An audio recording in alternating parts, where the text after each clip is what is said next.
اپنے پسندیدہ موضوع پر شوز دیکھنے کے لیے لائک اور سبسکرائب کرنا نہ بھولیے گا اور بیل بٹن پہ کلک کیجیے گا۔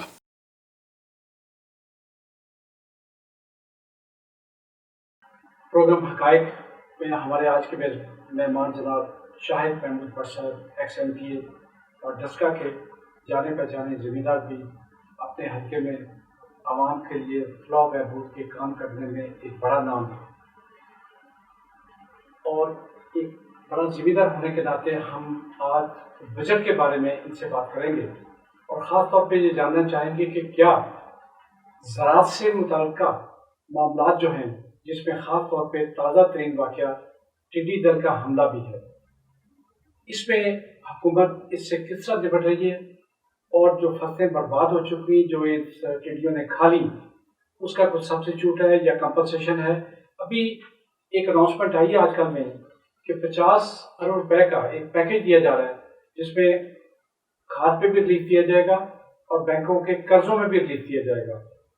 تو ہم جاننا چاہیں گے جناب شاہد محمود بٹ صاحب سے کہ بجٹ میں آنے والے وقت کو یہ کیسے دیکھ رہے ہیں؟ بسم اللہ الرحمن الرحیم۔ قاری صاحب تھینک یو ویری مچ، آپ نے بڑے اہم ٹاپک پہ بات کی، کیونکہ ابھی ہمارا جو نیا بجٹ ہے 21 کا وہ 12 جون کو قومی اسمبلی میں پیش ہو رہا ہے۔ بجٹ جیسا کہ آپ سمجھتے ہیں 2 قسم کے ہمارے بجٹ ہوتے ہیں سر، ایک فیڈرل بجٹ ہوتا ہے اور ایک ہمارے پروونشل بجٹس ہوتے ہیں۔ اب فیڈرل بجٹس میں جس طرح آپ نے بات کی، ٹڈی دل کی بات کی، ایگریکلچر کی بات کی، تو میں تھوڑا سا یہ آپ کو بتا دوں کہ فیڈرل بجٹ میں سب سے پہلے ہم نے دیکھنا یہ ہے کہ اس حکومت نے جو وعدے کیے تھے اس حکومت میں آنے کے لیے، جو اس نے سلوگن دیے تھے نئے پاکستان کے لیے، اور جو ایگریکلچر کو پروموٹ کرنے کے لیے جو وعدے کیے تھے، کیا اس نے پہلے سے سبق سیکھا ہے؟ کیا اس بجٹ میں ان کو وہ شیئر دے رہے ہیں جو انہوں نے کنٹینروں میں وعدے کیے تھے؟ اب سر میں یہ آپ کو بتانا چاہتا ہوں جو اس سال کا جو ایکسپیکٹڈ بجٹ ہے ہمارا وہ 7600 ارب روپے کا جو ہے گورنمنٹ جو ہے نا وہ لا رہی ہے، جس میں جو ہمارے اپنے فیڈرل ریسورسز ہیں جو ریونیو کلیکٹ ہو رہے ہیں یا جو ہمارے اپنے ریسورسز ہیں انکم کے، وہ تقریباً 4200 ارب کے آ رہے ہیں۔ باقی ہمارا جو بجٹ ہے وہ ڈیفیشٹ کا ہے، یعنی 3000 4000 ارب جو ہے ڈیفیشٹ ہمارا، وہ ہمارے پاس پیسے نہیں ہیں لیکن بجٹ ہم نے بنانا ہے۔ اب دیکھنا یہ ہے کہ یہ ہم نے بجٹ جو ہے کیسے رن کرنا ہے۔ کیا ہم نے جو کنٹینر پہ کھڑے ہو کے پہلے بات کی تھی کہ آئی ایم ایف کے پاس نہیں جاؤں گا میں مر جاؤں گا، کیا آئی ایم ایف کی شرطیں مان کے اس بجٹ کا خسارہ پورا کرنا ہے؟ اس ملک کی معیشت کو سہارا کس طرح دینا ہے؟ اپنے سورسز سے دینا ہے یا آئی ایم ایف کے کہنے پہ، جس طرح آئی ایم ایف کہہ رہی ہے آپ کو کہ آپ سیلریز کم کریں، آپ پینشنز لوگوں کی کم کریں، وہ مزید مرے کو کہتے ہیں مارنے والی بات ہے۔ وہ کہہ رہے ہیں کہ فوج کا بجٹ کم کریں، کبھی یہ ہو نہیں سکتا کہ آپ اس حالات میں جب انڈیا آپ کو ہر طرف سے گھیرے میں لے کے بیٹھا ہوا ہے، سرحدی علاقوں کا امن تباہ کر رہا ہے، وہ امن خطے کا تباہ کر رہا ہے، کہ ہم اپنی فوج کا بجٹ کم کریں، یہ نہیں ہم مان سکتے۔ کرونا کی وجہ سے سر جو حالات پیدا ہوئے ہیں، پوری اکانومی پوری دنیا کی تو ہے ہی ہے، لیکن اس میں سب سے زیادہ پسنے والا ہمارا اپنا ملک ہے، جس کی بیس ایگریکلچر کنٹری ہے، جس طرح اب لے کے آپ مجھ سے آئے ہیں۔ اب آپ کے پروگرام میں قاری صاحب آپ کو یاد ہوگا میں نے 2 مہینے پہلے یہی پروگرام کیا تھا، میں نے کہا تھا سر کہ وارننگ ٹڈی دل کی تھی، اور آپ نے پروگرام بھی کیا تھا جی، آپ کو یاد ہوگا۔ اب ٹڈی دل دیکھیں کراچی سے کہاں اندرون سندھ پہنچی، اس کے بعد اب ہمارے جنوبی پنجاب تک پہنچ گئی، اور جو اس کا وہ لاسز ہے اس وقت کہتے ہیں جی کہ مور دین 40% رقبہ جو ہے وہ اس کے انڈر آ چکا ہوا ہے، جس کے لیے ہم نے ہنگامی حالات پر ہماری اتنی نااہل حکومت ہے کہ ہم اپنے ڈپارٹمنٹس کو کنٹرول نہیں کرا سکے اس کے ذریعے، اب وہ بھی ہم آرمی ہی کی مدد لے کے اس کو کنٹرول کرنے کے لیے ان کے جو ہے ہیلی کاپٹرز اور ان کی جو سکلز ہیں وہ ہم یوز کر رہے ہیں۔ یہ ایک نان کہتے ہیں پروفیشنل پرائم منسٹر کی بات ہے، اپنے ڈپارٹمنٹ سے وہ ڈیلیور نہیں کرا سکا، اور ہر چیز وہ اپنی فوج کے کندھوں پہ لے کے سہارا لے کے ان کو کر رہے ہیں۔ اور دوسری بات اسی چیز کو پھر میں کہتا ہوں کہ آئی ایم ایف پھر بھی کہہ رہی ہے کہ آپ اپنے آرمی کے بجٹ کو کم کریں، یہ ہمارے ملک کے ساتھ بڑی زیادتی ہوگی۔ एग्रीकल्चर एक हमारा बेस कंट्री है, 75% हमारी population is related with agriculture sir.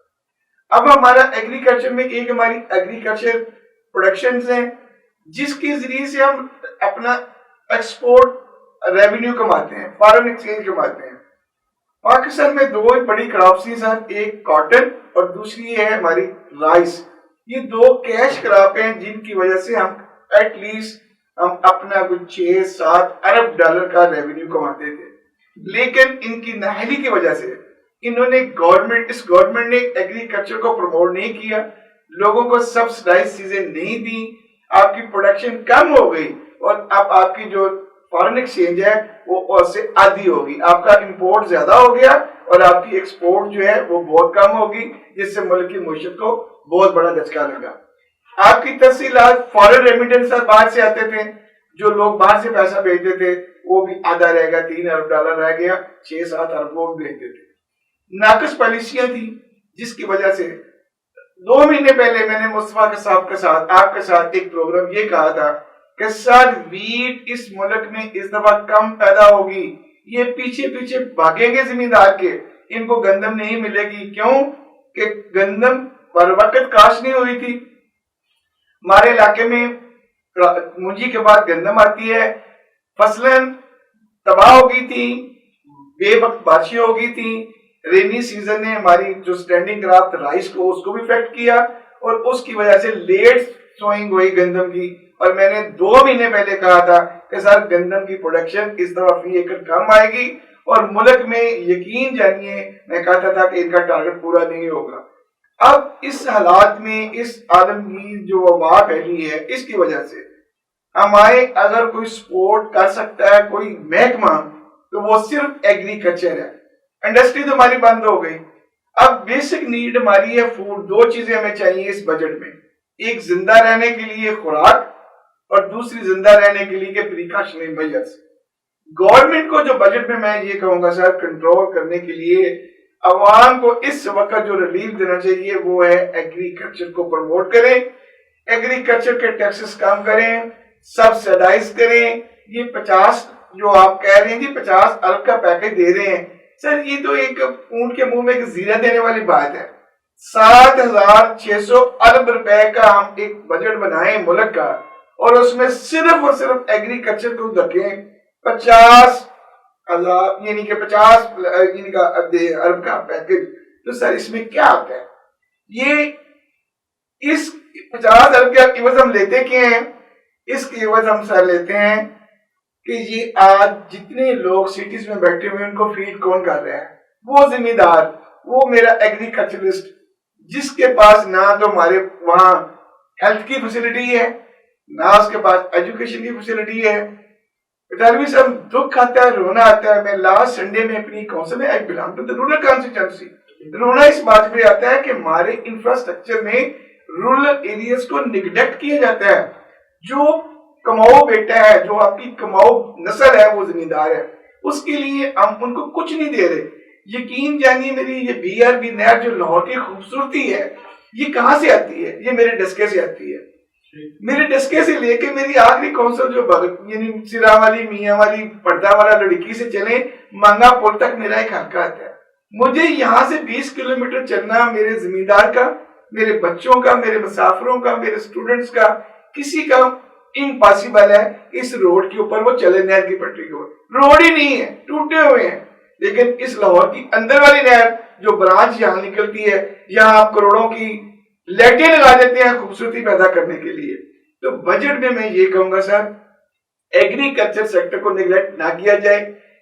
जितना ज्यादा एग्रीकल्चर सेक्टर को आप बजट जे रखेंगे उतना ज्यादा आप उससे फायदा उठा जाएंगे। हमारे मुल्क की मईशत की जो रीढ़ की हड्डी है वो एग्रीकल्चर है। बेस्ड ऑन एग्रीकल्चर हमारा लाइफ स्टॉक है।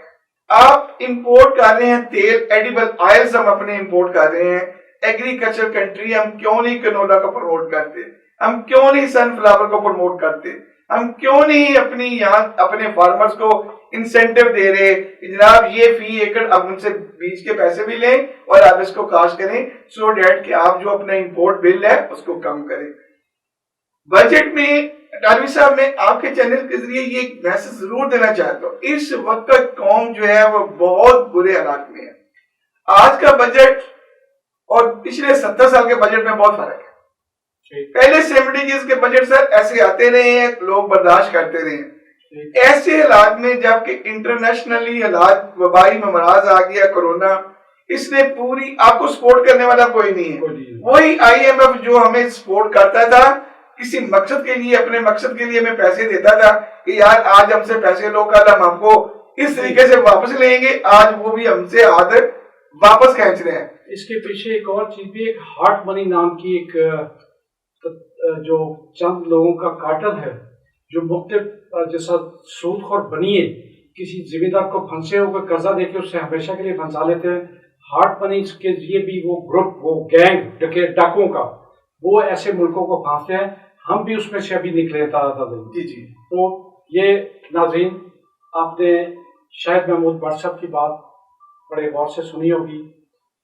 इनकी बातें हमेशा ही वजन लिए होती हैं, इनकी बातों में हमेशा ही विजडम होता है, और इस मुल्क के लिए जिस दर्दमंदी के साथ ये सोचते हैं, अगर हमारे अहले इक़्तिदार, हमारे वो लोग जो मैटर करते हैं इसमें, वो अगर इसी दर्दमंदी के साथ सोचना शुरू कर दे तो पाकिस्तान मुश्किल से निकल सकता है। जैसे अगर पटेल साहब, अगर मुझे 1 मिनट के लिए मौका दे दे, मैं so can I can give the message for the public, for the government through you sir. वो ये है सर कि इस वक्त जो मैं ये चाहता हूँ कि बजट में हम एक जिंदा कौम वाला जो है ना मिसाल पेश करें, और जिंदा हुक्मरानों वाले भी की मिसाल पैदा करें, कि हम खुददारी पैदा करें। हम अपने बजट में कट लगा लें जो हमारे बेजा अखराजात हैं, शाहाना अखराजात हैं, जो हम प्रिविलेज ले रहे हैं, जो हम ज्यादतियां कर रहे हैं, जो अपने इजलास असेंबलियों के बजाय होटलों में खर्च कर रहे हैं, जो हमने 100 की तादाद में मशीर वज़रा रखे हुए हैं, और जो बेजा हमारे ऊपर बोझ है कौम के ऊपर। मैं एक मैसेज देना चाहता हूँ सर आपके जरिए। मैंने उसको फर्स्ट क्लास की 25 सर वो देखिए कितनी, मैं ये कहता हूँ सर, कौम इस वक्त बहुत मुश्किल में है। अब तो लोगों के पास बच्चों के लिए देने के लिए रोटी के नहीं पैसे, मैंने खुद एहतियाज नहीं करके कह सकते थे कि हमें नहीं चाहिए। नहीं सर, ये कहता हूँ कि इनके ज़मीर बिल्कुल खत्म हो चुके हैं। ये आप जगाते हैं बटाली साहब, आपने हमेशा अच्छे प्रोग्राम किए। मैं ये कहता हूँ, सबसे पहले प्राइम मिनिस्टर जिसने बड़े नारे लगाए थे कि मैं ये कर दूंगा, झूठे नारे देके इस कौम को खराब किया, वो अपनी असली हालत में वापस आए, अपने कट लगा दे, जितने भी शाहाना अखराजात हो रहे हैं उसको कटे लगाए, और अपने बजट जो हमारा 400 अरब का, अगर 4000 अरब का हमारा अपना रेवेन्यू कलेक्शन है, तो मैं कहता हूँ बजट 7600 अरब की बजाय 4000 से के अंदर बनाए। IMF को ना देखें, उनकी शर्तें ना माने, शरह सूद कम कर दें, जिम्मेदार को छोटे छोटे स्मॉल लोन्स दें, एग्रीकल्चर फ्री लोन्स दें, वो अपनी पैदावार बढ़ाएं, वो लाइफ स्टाइल को इम्प्रूव करे, वो अपनी पोल्ट्री को इम्प्रूव करे, वो फिशरीज को करे, वो छोटे छोटे लाइट बिजनेस करे, so that you can regenerate our, अपना जो है अपना फसलों को प्रोडक्शन ज्यादा करें, आपकी फॉरेन एक्सचेंज जो है वो ज्यादा बढ़ेगी। इस मुल्क की बका सर मैं ये कहता हूँ एग्रीकल्चर के ऊपर है। सिर्फ जिम्मेदार को, अगर आप एक जिम्मेदार को एक दे दें थोड़ा सा इंसेंटिव, तो वो आपकी आने वाली नस्ल के लिए बहुत कुछ कर सकते हैं। मैं बहुत शुक्रिया करेंगे कि आप भी शाहिद महमूद भट्ट साहब की आवाज में अपनी आवाज शामिल करें और हुकूमत को मजबूर करें कि ये ऐसी स्कीमें हैं जो शाहिद महमूद भट्ट साहब के लिए नहीं है, ये पूरे मुल्क के लिए है, मेरे मुल्क के नौजवानों के लिए है, मेरे मुल्क के उस किसान के लिए जो अपनी जान, अपना पसीना, अपना खून इस जमीन में बहाता है, ताकि मेरे आपके बच्चे, मेरे आपके माँ बाप, मेरे आपके बहन भाई रोटी खा सके। बहुत शुक्रिया, अल्लाह हाफ़िज़। अपने पसंदीदा मौजू पर शोज़ देखने के लिए लाइक और सब्सक्राइब करना ना भूलिएगा और बेल बटन पर क्लिक कीजिएगा।